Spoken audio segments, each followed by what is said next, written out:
สบายดีทุกคนข้าพเจ้าผู้สวรรค์บนรถไซค์หรือว่าเล่ก็ได้นะหรือว่าจันเล่ง่ายๆวันนี้เนาะก็มาต่อคลิปวิดีโอจะเป็น EP4 เกี่ยวกับภาษาอังกฤษเนาะ EP1 เกี่ยวกับ ABCD EP2 เกี่ยวกับคำนามและ EP ที่3เป็นเกี่ยวกับคำกับมะเนาะคันไผยังบ่ได้เบิ่งก็สามารถไปติดตามเบิ่งข้างหลังกับหลังย้อนหลังได้เนาะข้อที่เราจะมาเว้าถึงกันวันนี้ก็จะเป็นเกี่ยวกับ pronoun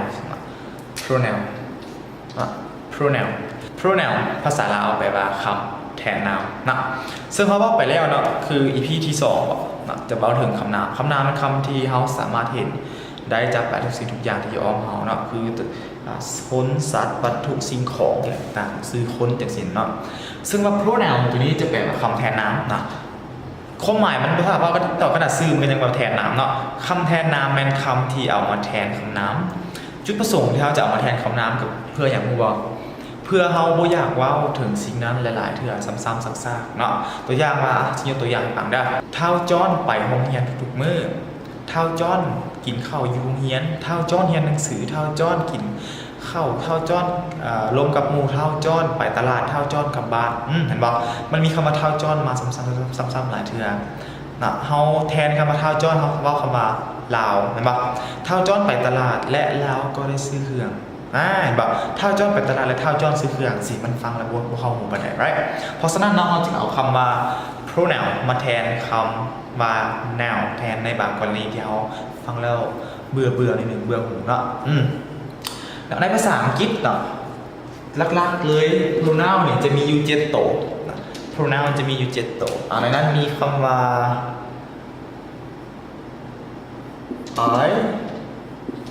you we they he she it นะ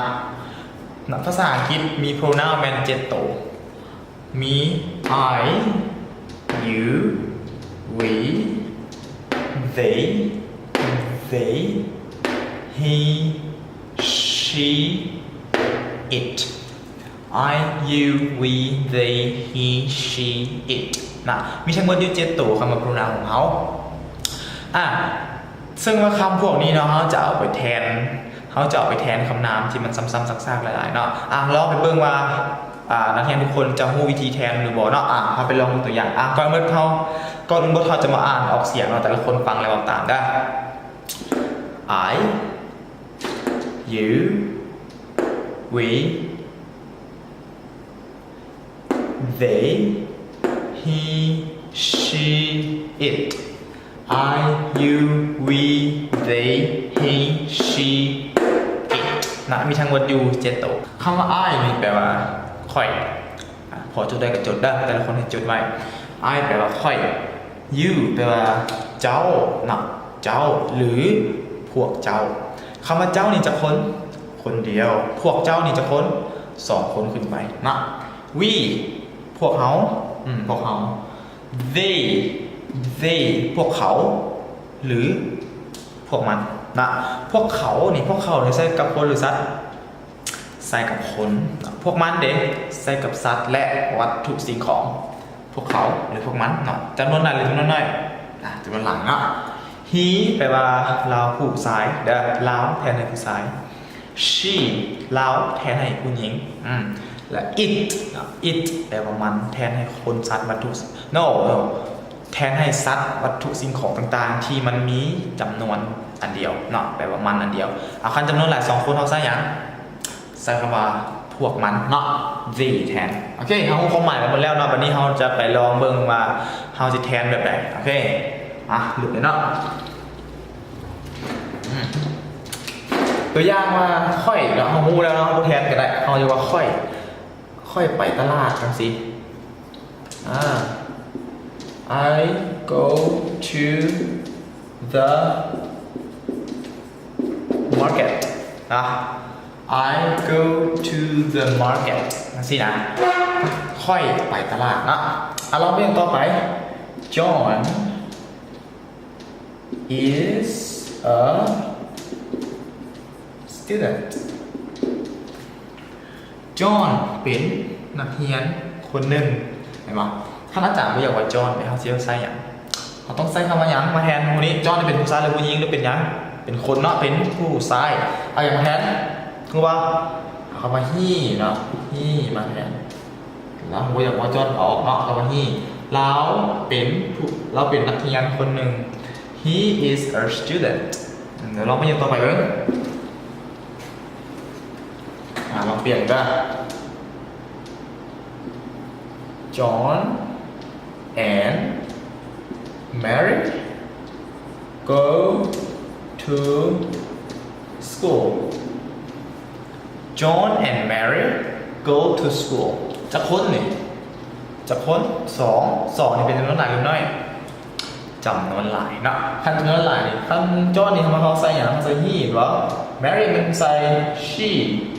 นะคันเขารวมกันเป็นอย่างนี้เป็นพวกเขาบ่ดิแปลว่าพวกเขาได้บ่พวกเขาบ่ได้พวกเขาดูมีข่อยเป็นพวกเขาเนาะพวกเขาภาษาอังกฤษเป็นอย่างเบิ่งคืนพวกเขาแมน they ยังไงเนาะ they go to school เสร็จปะพวกเขาไปโรงเรียนตัวอย่างต่อไปมั้งครับมาในหนึ่งเนาะแบนทำสิบเลยละa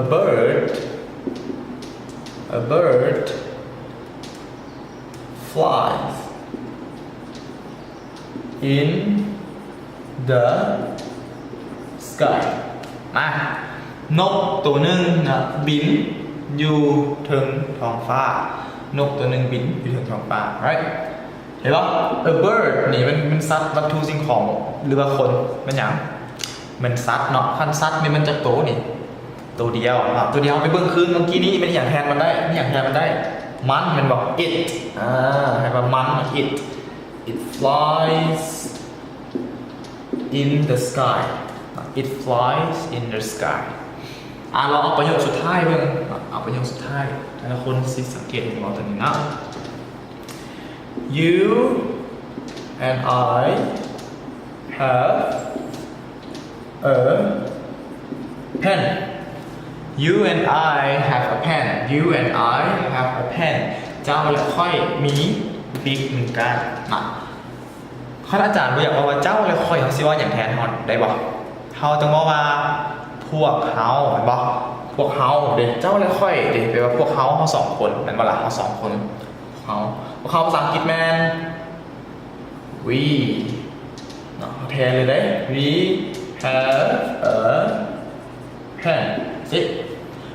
have a pen we have a pen right นี่คือเล็กๆน้อยๆเนาะเกี่ยวกับคำว่า pronoun นะเอามาทวนคืน pronoun ในภาษาอังกฤษทั้งหมดมี7ตัวเนาะความหมายคือ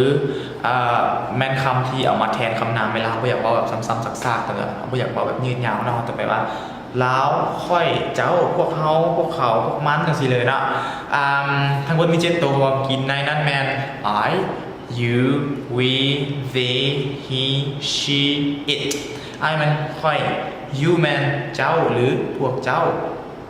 we man พวกเขาthey man พวกเขา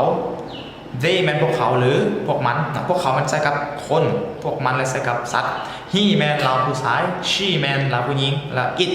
มันนะให้ทุกคนจือไว้ด้วยเพราะว่าบทเรียนนี้จะสำคัญในเรื่องการไปตอบ EP ต่อไปของเราเนาะเขาจะสอนกันมาแบบแข็งขึ้นไปโดยการเอาบทเรียนเก่าๆมาเกาะกายกันให้มันเป็นของหุ้นหนึ่งเนาะแต่ถ้ายังไม่ได้เบิ่ง EP เก่าก็กลับไปเบิ่งคืนให้เบิ่งมหาเดือนนี้ก็ขอสมเสยเนาะคอยพัฒนาไปนำกันก่อนเราจะปิดคลิปเนาะเราจะฝากเรียกบ้านให้แต่ละคนไปเฮ็ดเบิ้งแล้วก็คันไผเฮ็ดแล้วสามารถตอบมาทางคอมเมนต์ของเราเนาะง่ายเรียกบ้านเราจะให้ไปเปลี่ยนจากคำนามหรือว่าคำนั้นมาเป็นคำแทนนามของแทนว่าจะเอาอย่างเราไปแทนสัญญาณนะโอเคเริ่มเลยเขาให้ประมาณจะ5 ข้อว่าหรือ6 ข้อให้7 ข้อเนาะเขาจะให้7 ข้อโดยข้อที่1เทนให้เบิ่งก่อนตัวอย่างมา two dogsสิเท่ากับยังเนี่ย two dog มันแปลว่าหมา right two มัน2 two dogs มา2 ตัวดีว่ามันบอกหรือว่าพวกมันแม่นสัตว์นี่นะพวกมันเนี่ยมันจะเป็นอะไรพวกมันแทนด้วย they คนสะกิดบทถือได้เซนตีมาเบิ่งเรียกบ้านกันเนาะ7 ข้อ